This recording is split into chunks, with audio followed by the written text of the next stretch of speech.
तयार झालेल्या पाचक मुखवास पौष्टिक असा। तुम्ही ही रेसिपी नक्की ट्राय करा।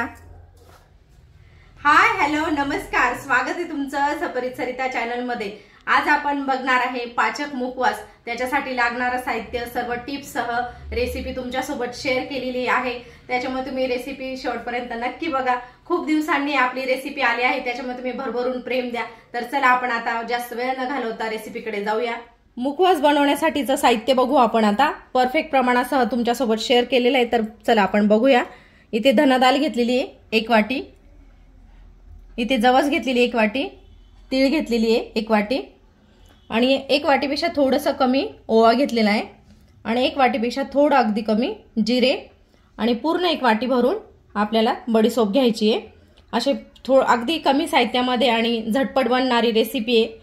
आणि त्याच्यासाठी आपल्याला नंतर मिक्स करण्यासाठी इथे काळ्या मिठाची पावडर घेतलेली आहे 1 चमचा आणि अर्धा चमचा आपल्याला हळद घ्यायची। अगदी एवढंच साहित्य लागणार आहे। तर चला आपण आता हे सर्व साहित्य छान भाजून घेऊया। गॅस पेटवून आपण कढई ठेवली आहे, त्यामध्ये आपण सर्वात प्रथम बडीशोप भाजून घेऊया। कढई अगोदर तापवून घ्यायची आणि नंतर गॅस थोडा कमी करून घ्यायचा आहे आणि अगदी मंद आचेवर छान अशी खरपूस आपल्याला बडीशोप भाजून घ्यायची आहे।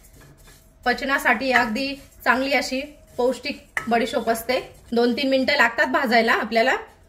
आमच्या घरामध्ये जेवण झाल्यानंतर सर्वांनाच असा मुखवास आवडतो, त्याच्यामुळे मी आदनमधनं ही रेसिपी बनवत असते। तर आज बनवायची होती तर बोललं मग तुमच्यासोबत शेअर करूया, म्हणजे तुम्हाला ही बनवायची असेल तर माझ्या रेसिपीचा उपयोग होईल। हे बघा आपली बडीशोप भाजत आलेली आहे। भाजत आली कसं समजायचं, त्याचा थोडासा कलरही चेंज होतो आणि थोडा तडतड आवाज येतो बघा। तुमच्या घरातही असा मुखवास आवडत असेल तर मला कमेंट मध्ये नक्की सांगा। आवड म्हणूनही आणि पौष्टिक म्हणूनही हा मुखवास नक्कीच जेवणानंतर सर्वांनीच खावा। सोप भाजून झाली आहे, आपण अशा एका पसरट भांड्यामध्ये काढून घेऊ। कढई तापलेलीच आहे आपली, त्यावरच आपण आता ही धना डाळ टाकून घेऊ। धना डाळ तशी भाजलेली असते, फार भाजायला वेळ लागणार नाही आपल्याला, अगदी झटपट अशी भाजल्या जाते ती।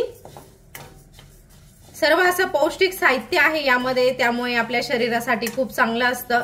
आपले पोटाचे विकार असो किंवा काही पचनासाठी असेल तर त्यासाठी एकदम परफेक्ट आणि पौष्टिक अशी रेसिपी आहे। आपली धना डाळ पण भाजल्या गेलेली आहे, आपण त्याच भांड्यामध्ये लगेचच टाकून घेऊ। एकच भांड्यामध्ये असं टाकायचं, काही वेगवेगळं ठेवायची गरज नाही। भाजताना फक्त वेगवेगळं भाजावं लागतं, की कारण एखाद्या वस्तूला जास्त वेळ लागतो भाजायला, एखाद्या वस्तूला कमी वेळ लागतो। लगेचच आपण त्याच कढईमध्ये तीळही टाकून घेतलेली आहे। तीळही भाजायला जास्त वेळ लागत नाही। आपली कढई तापलेली आहे आणि कमी गॅसवर हे बघा लगेच तडतड तडतड वाजतंय, लगेच त्याचा आवाज यायला लागतो। सर्व साहित्य असं खरपूस भाजायचं, म्हणजे आपली मुखवास जास्त दिवसही टिकतो आणि छानही टेस्टी लागतो। तिळेमध्ये भरपूर असं कॅल्शियम असतं आणि थंडीच्या दिवसात तर ती आवर्जून खाल्लीच पाहिजे। आणि जर तुम्ही ही मुखवास जर उन्हाळ्यामध्ये बनवत असाल तर तिळेचं प्रमाण कमी करायचं, कारण मग ती उष्ण असते जास्ती, तर त्यावेळेला तुम्ही थोडं प्रमाण कमी ही केलं तरी चालेल। आपली तिळही भाजल्या गेलेली आहे, आपण त्याच भांड्यामध्ये आता तीही काढून घेऊ।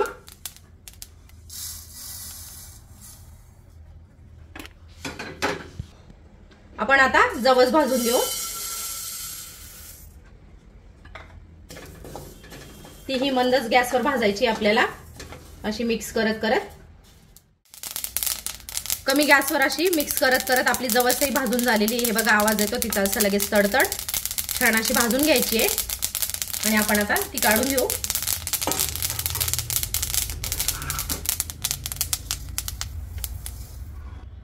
त्यानंतर आपण आता जिरे टाकून घेऊ। ते आपल्याला असं छान मिक्स करत कमी गॅसवर तेही भाजून घ्यायचे मस्त। कॅल्शियमने भरपूर असे आपले बहुगुणी जिरेही भाजून झालेले, त्वचेसाठी खूप गुणकारी असतात जिरे।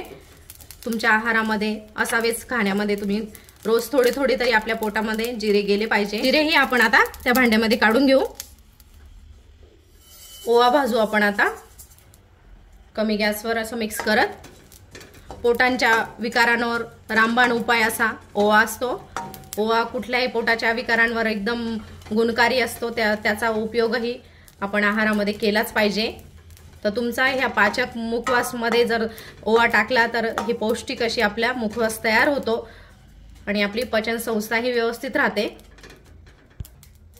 ओवा भाजायला जास्ती वेळ लागत नाही, झटपट लगेच भाजला जातो। हे बघा आपला ओवाही भाजून झालाय, तोही त्या भांड्यामध्ये काढून घेऊ। आपले सर्वच पदार्थ इथे भाजले गेलेले आहे, ते आपण असे छान मिक्स करून देऊया। हे बघा मस्त असे खरपूस भाजायचे, म्हणजे आपली मुखवास अगदी छान तयार होतो। आणि आता हे थोडं साईडला ठेवू आणि आपण आता इथे एका वाटीमध्ये अर्धा चम्मच हळद आणि 1 चम्मचला थोडंसं कमी काळं मीठ घेतलेलं आहे आणि त्यावर अगदी 2-3 चम्मच असे आपल्याला 3 चम्मच पाणी घ्यायचंय आणि याची छान अशी पेस्ट बनवून घ्यायची आपल्याला। मिक्स करायचं आहे, ते मीठ विरघळेपर्यंत हे मिक्स करायचं आहे आपल्याला।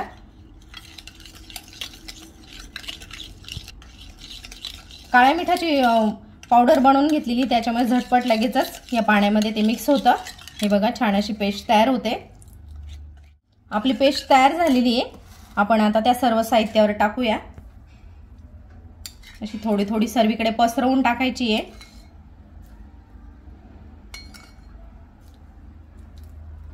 आणि ती छान मिक्स करायची आपल्याला।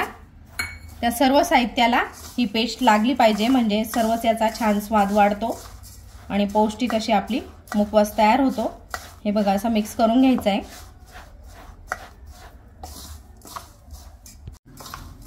हळद मीठ छान असं आपल्या मुखवासला लागलेलं आहे बघा।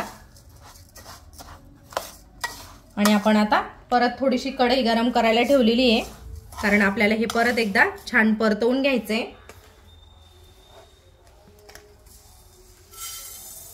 परत आपण त्या कढईमध्ये टाकू आणि फक्त त्याचा मोस्टर जाईल एवढं फक्त आपल्याला, कारण आपण आधी भाजलेलं आहे त्याच्यामुळे आता जास्त भाजायची गरज नाही आपल्याला। फक्त मिक्स करायचं आणि त्यामध्ये जे आपण आता पाणी आणि मीठ वगैरे टाकलंय त्याचा फक्त ओलावा गेला पाहिजे आणि छान कोरडी आपली सोप तयार झाली पाहिजे। छान आपली मुखवास इथे 2-3 मिनिटं हे बघा छान भाजल्या गेलेलं आहे, अगदी कोरडं कोरडं झालंय। त्याच्यामध्ये जे काही ओलावा होता तो सर्व चालले गेलेला आहे। आपण आता या एका भांड्यामध्ये गॅस बंद करून देऊ आणि पसरट भांड्यामध्ये काढून घेऊ आणि आपल्याला तो मुखवास सर्व थंड करून घ्यायचा आहे। पूर्ण थंड झाल्यावरच आपल्याला हवाबंद बरणीमध्ये भरून ठेवायचा आहे। 3-4 महिने अगदी छान राहतो, काहीच नाही, ते एकदम छान खूप दिवस टिकतो तो। संपूर्ण मुखवास आपला रेडी झालेला आहे हे बघा।